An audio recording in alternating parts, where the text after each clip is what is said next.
day 30, wow, of 33. I'm Jelelle Awen. I'm Raphael.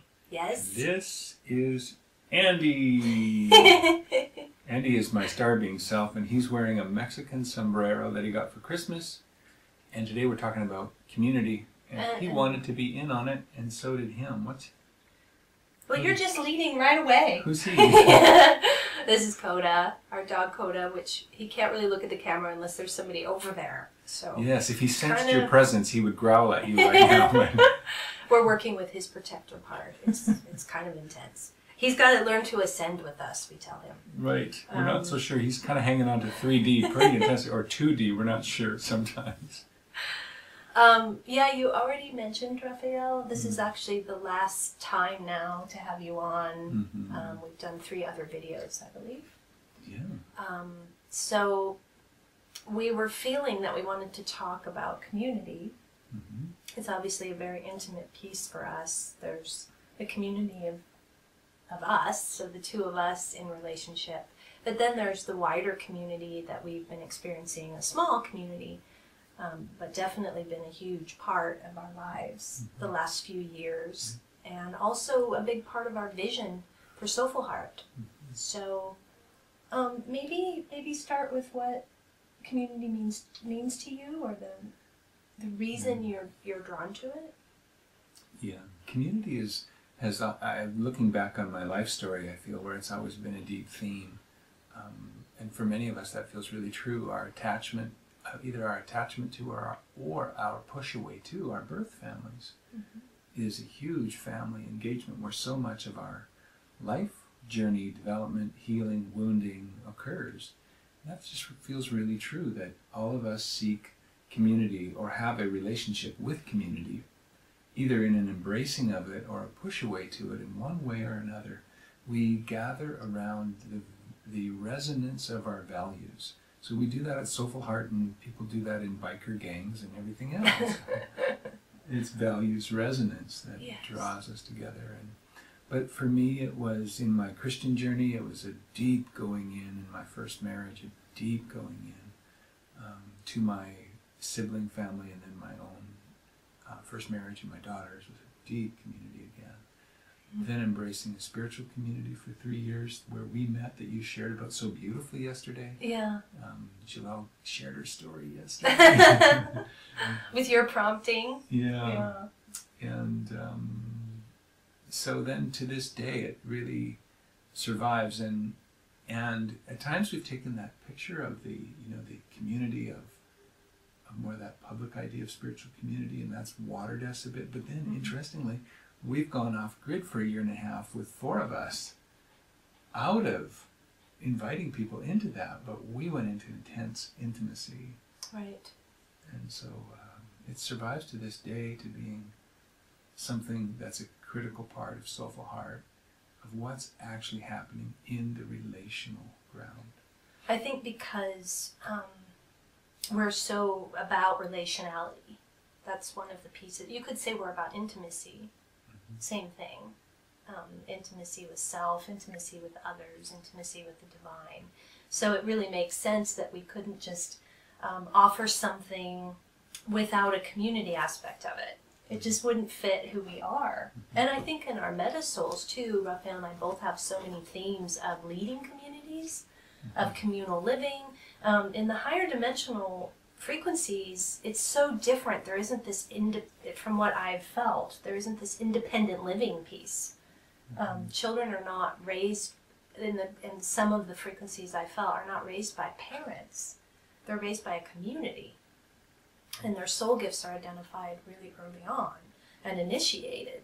And, there's this feeling of a communal, there's so much unity consciousness, right? So I think one of the pieces we're feeling as we ascend is moving into more communal living out of separation. The 3D lifestyle can be so separate. It's like you've got your rent, you've got your food, you've got your money, you've got to keep earning that money in order to pay your rent and get more food and live by yourself, and this whole picture, and that's somehow success. Immersed in people, and yet word is atomized, an atomized society. So we're feeling very alone, even though we're immersed in community. It was definitely how I felt when I was living by myself and working, working 50 hours a week, and I was hardly even ever home. I was with a lot of people in the work environment, but it wasn't communal. And it was very stressful to hold my own money earning and spending. I didn't like it very much. So that's one of the pieces I want you to talk about is one aspect for us is sharing money, at least in this small community we have right now. We don't know how that's going to work out in the bigger community. But do you want to talk about that, the independent money earning versus sharing money? Yeah, that's a different feeling. It started for us 4 years ago when we set out in the most marked way. We had been sharing, gifting back and forth prior to that, but 4 years ago we set out on a trajectory to move to Mexico, where we are now. And that was pooling our resources, and it just made sense to put everything in one kitty, so to speak, and then to feel all there was to feel around that. Yeah. And that was a deeper immersion. But it wasn't the same individual holding of, well, how are you going to pay your way? We never had any of those edges with each other. We had enough community to be able to walk that one out. You know, and I also had admittedly been sharing money with you as a couple. People share money as a couple, although that has mixed results depending on how their parts relate with that. So we had that, plus Gabriel was my ex-husband, and we had shared money, obviously, for many years. So that wasn't that big of a leap. And then Kalina added in there as well. And now Rayana, who's my daughter, who shared money. So we're kind of, it feels like we're doing a microcosm experiment into sharing money and then seeing, honestly, we don't know how that, again, will work with the larger community, if it will even work at all. And the resistance, we even know couples is common. Couples keep separate money in separate bank accounts, and you pay the rent and I'll pay the this. Right. And so we really see that as a parts reality and dynamic of not being ready to go deeper into the intimacy. And not that there's a right and a wrong way to do it. There's just an big opportunity in that for growth, to feel that your parts that are sure to have reactions around money, it's just impossible not to have that be a reactive ground. Where we go with that too is that money equals love. Two parts of us. So the amount of money, if it feels abundant, then love is abundant. If it feels scarce, then love is scarce. There's a very clear relationship there to money. So I think when you bring it into relationship, then there's really questions for parts about how much love is in this relationship. So when we're all sharing money like we have been now for 4 years, it's hard to believe it's been that long. It's been so easy. It just always feels abundant then.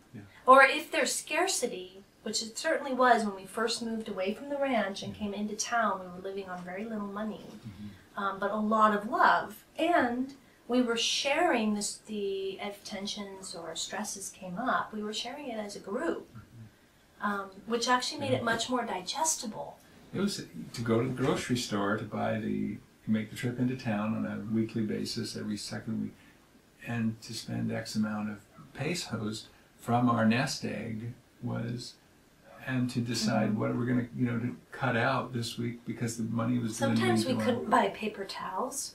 I mean, things like that. Like, that's how tight we were. Which I was really feel a lot of gratitude for this experience of deconstructing $100,000 a year income and saying goodbye to it, when it was self-loving to do it because it was doable to let it go. It was doable emotionally because I had worked with and felt the parts and their attachments, and they were ready to take this plunge that didn't feel like a suicide. But then to go into living into this new reality and come to the place where the nest egg that we took with us lasted about 1.5 years and get to the very bottom of that within a few $100s, literally $300. And not knowing, not having drawn any income for 1.5 years, right? 2 years. And not knowing, and not having reason to expect on the horizon where that income would be coming from. and feeling okay with it, feeling so much love that even parts of me and me could look at the worst case scenario and go, if we're growing a few vegetables right now, I knew we could live on weeds in our garden. We talked about it. And we had land. And so we were okay. We just wore the same clothes all the time. I knew that love was holding us. Yeah. And I knew that if I went into something, I mean, this would be pretty unimaginable. We had money to pay for what we needed in a narrowing place. But to imagine going without money that was literally weeks away, I could feel the divine holding us, and that if that occurred, it would be something loving that we needed to live into. And you talk about how you had less anxiety. Part of it was, I think, you had less anxiety than when you were this big money earner contractor. Yeah. You had less anxiety about money when we had none. And I think a big part of that is because the money holding was shared in community. We were all sharing the reality of it. And that relieved the provider part of you. And you've actually been provided for mostly by others. Yeah. The last few years, too. So that was a big shift. Gone into a big backbone of our money has been Kalena. Kalena was the rescue point. I was talking about that $300. We were about to sell our van. We were about to sell our van. That was going to carry us for a few months. And Kalena had taken a detour back into life, out of Soulful Heart, and out of being connected with us at all.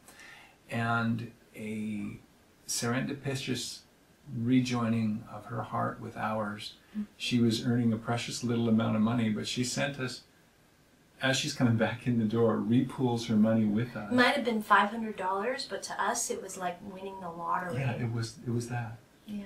And we were so grateful. Kalena had an income. She was teaching English, and we hadn't realized any income yet, living now in Mexico at this time for a couple of years. And so that opened up our rejoining back into a money-earning practicality. Eventually Gabriel teaching English as well. Gabriel teaching English, coming off the ranch into serving Soulful Heart, and we're in a much different, new and arising place now. So that was very community help. Getting income from sessions and donations and book sales and that kind of thing. Yeah. But it's interesting that we started talking about community and we ended up talking about money. Yeah. Why do you think that is? Yeah. Well, money is love. Community is love. And our relationship with community and money are just two big stories they're truth-telling stories that really give us a thermometer of where we're at and give us so much opportunity to come into a new place. But they're also probably two of the most charged grounds, maybe other than sexuality, which also can come into community, in our culture. Charged, emotionally charged, energetically charged, a whole lot of immaturity in these two areas. A lot of communities don't make it. We did quite a bit of studying when we were looking at doing something on the ranch. And the main thing we felt about why communities fail was it always seemed to come back to the relationships and the inability to transact mature relationality. This is what we have. It may only be 5 of us right now, but we transact in a mature way. Just like we are in these videos, it's the same way we are with each other. There's not hidden jabs and grudges and manipulation. I don't even remember what it means to live that way. We just wouldn't be that way with each other. And that's not because we're transcended into bliss bubbles. It's because our emotional bodies are healing and our parts don't want to relate that way. And our parts are used to being treated well. And so we want to treat each other well as a reflection of the inner goodness. So it was really, I think it's the inner work that caps communities. You can't transact any differently with anybody else that you aren't with yourself. So true. So no matter what your values or vision are for the community, if you can't transact in an emotionally mature way, how's the community going to make it? And we see this so much in community now. In my past experience was in the Christian church, and inevitably there would be so much quarreling going on in the leadership core of the church.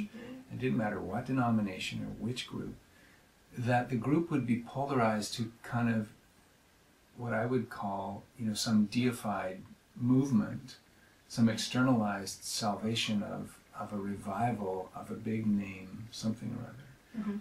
And then when I got out of Christianity, I found out that whether it was the New Age community or whatever, they're likewise polarized to their superstars, and they're drawn to kind of gurus that they don't actually know how that person lives their life, but it's usually a projection of how they live their life. Yeah, so they're having an awakening. They're drawn to some expansion of something in that energy of being a part of that. Sorry, Andy.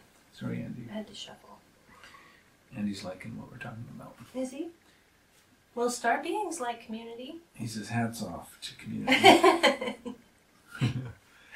But what we're seeing today is, as well as a lot of people in their awakening, drawn to the equivalent in these, what's referred to as an LGAT, a large group awareness training.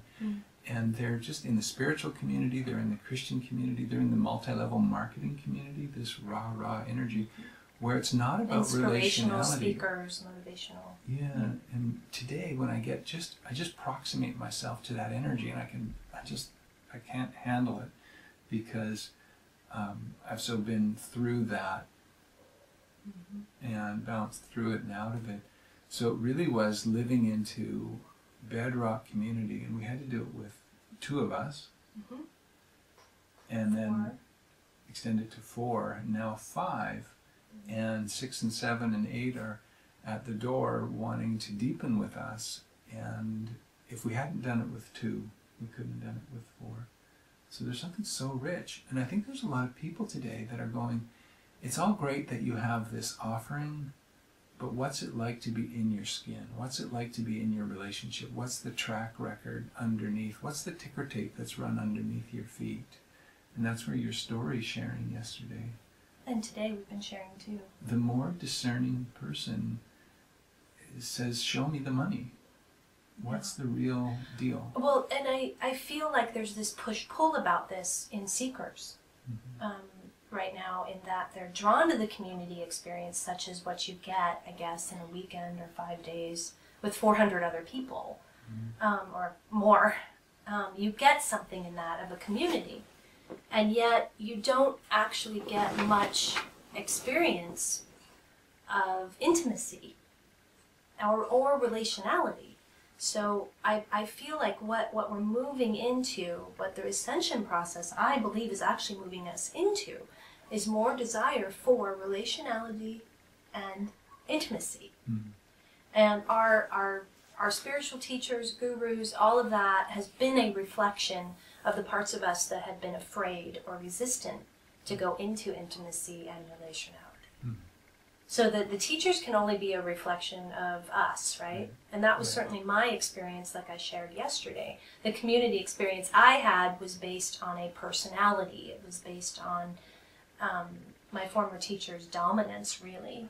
What he said went. And that it wasn't communal in the sense of empowering people, sharing, living in a more unity, even as you have leadership. So Raphael and I have taken an accountability as leaders.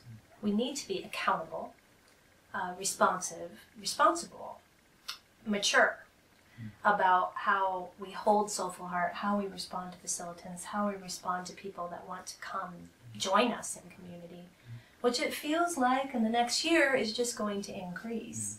So I want to share about our vision. I don't want to leave that one out. No. People inevitably come and have a jaw-dropping experience as they deepen in Soulful Heart. Like, you don't find this, and that's really rewarding to get them to feel them feeling that with us, sometimes with deep tears, feeling a sense of coming home. And then there's this natural draw, as I was saying earlier, around values resonance, to just be drawn together more.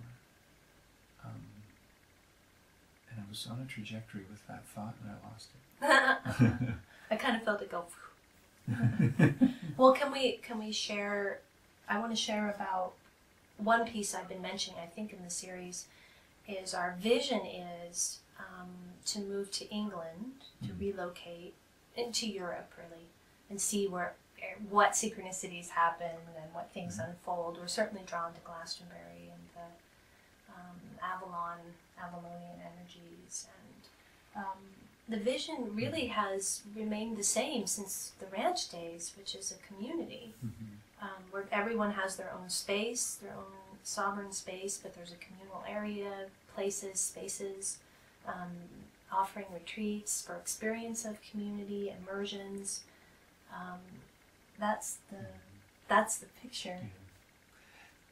The thought trajectory I was on fits in really well with that. It's just that our wounding occurred in community, our healing occurs in community.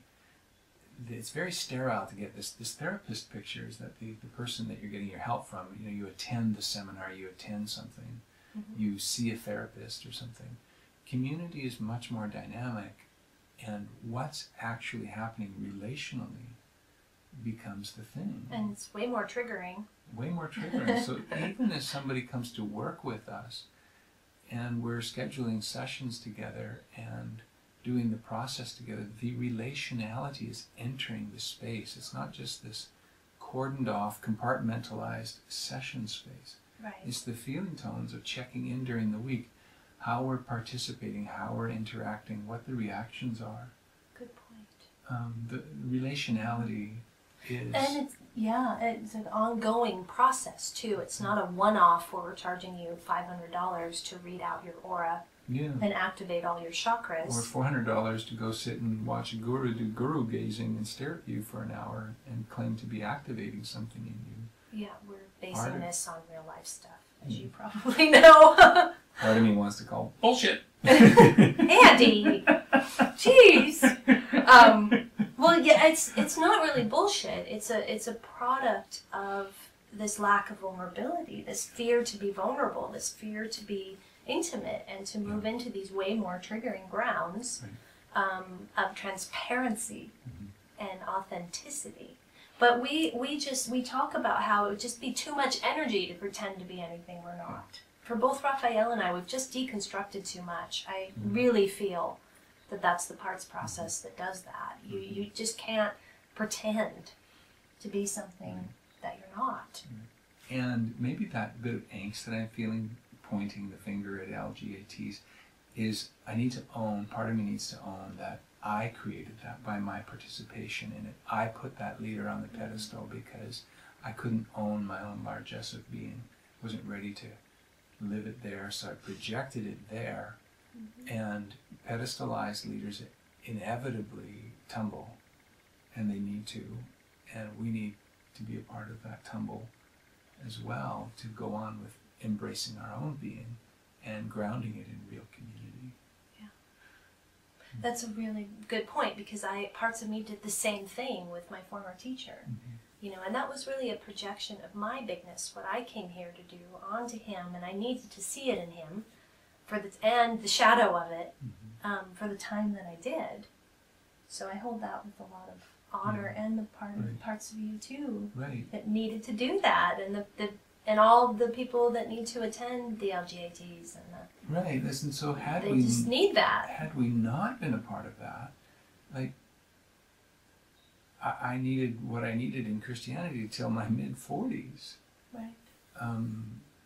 And so there's no judgment on that. If part of us can have a feeling to process about that, but we don't get to, I like to say that we don't get to, in the conditioned world, we don't get to not belong to some form of enculturation of being in family. It's just a given in the enculturated world. And even the lone wolf is being a lone wolf in relation to others, pulling away from community. And the 3D, this is the process, pulling out of 3D family, because the grounds usually aren't resonant anymore. Sometimes they are. That's rare. So then you're moving into this lone wolf, but then you're looking for something to replace family. And that's totally understandable. And again, as star beings, as higher consciousness, we're in unity consciousness, so that's what we're used to.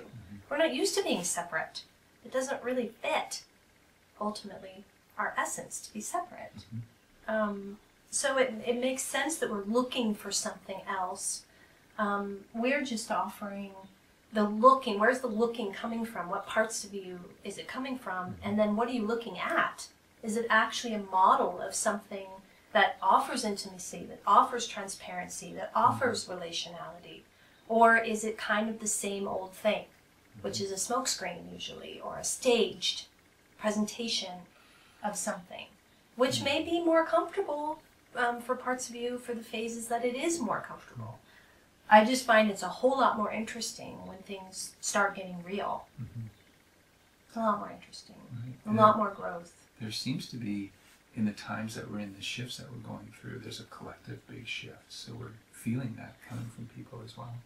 Yeah, I think there has There's been. a sea change going on. There was, in the 60s, there was the hippie commune energy, and I think there was something activating there. And then as a culture, especially Western culture, we got so into this individual living. That then became a mark of our suburbia and our independence. Right, and the car provided that, the automobile. And then as we're awakening, we're realizing, wow, we've really gotten far away from our essence and the loneliness that is inside of so many of our 3D self parts. They're just really lonely. So community is natural, but it also has a really high bar, because almost if we study any of the community experiments in spirituality, they all have a tale of brokenness behind them. And we have some breaking that occurred in our little community, and Jelelle and I have even had our rumbles, of course. And but we've come through them. We've found a way to process let die what wants to die, and let be born what wants to be born.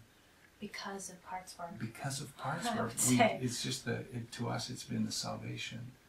And so we can feel a lot of people's feelings about community and desire for it. Andy wants to stand up, Ken. No, he keeps falling. And reaction. Community is a huge reactive ground. So people that come to work with it, you can feel it in their short little 1 or 2 sentences. Yes, I would like to inquire about doing sessions with you guys. And you look at their Facebook feed and you can feel the tenderness around their community experiences. And now they're feeling a little shy, but yes, I'd like to inquire. And it's beautiful and it's touching. But I certainly feel that, and I honor that, and I really honor that you would be drawn to explore trusting again with your eyes wide open and your heart. And your heart's negotiated with. Right. Anything we do in Soulful Heart is about negotiating with parts. So there's nothing that's bypassed or suppressed. And the inner protector is going to have a large voice about what's real and what isn't. How things go and don't go. Yeah. So that's a very different ground when you're inviting the inner punisher, the inner critic, to weigh in on the inner child, the inner protector, to weigh in on what you're doing or thinking of doing or wanting to do in relationship to community changes. Yes. Wow, okay. Wow. That gives you a real sense of where we've been and where we want to go with Soulful Heart. And we're also being quite open that we would love to receive donations toward our efforts to get to England. We obviously need plane tickets and various things, housing costs and dogs, dog needs and things like that. So we have a Patreon account that we link to in every one of these videos in the description. So anything that you would like to give, to donate, we would so appreciate. And of course, if you feel to move into session space, ideally weekly, that's a great source, obviously, of income for us. So. Wow. Thank you for joining us in this little community we created for the last half an hour. Thank you. Andy says, thanks for having me.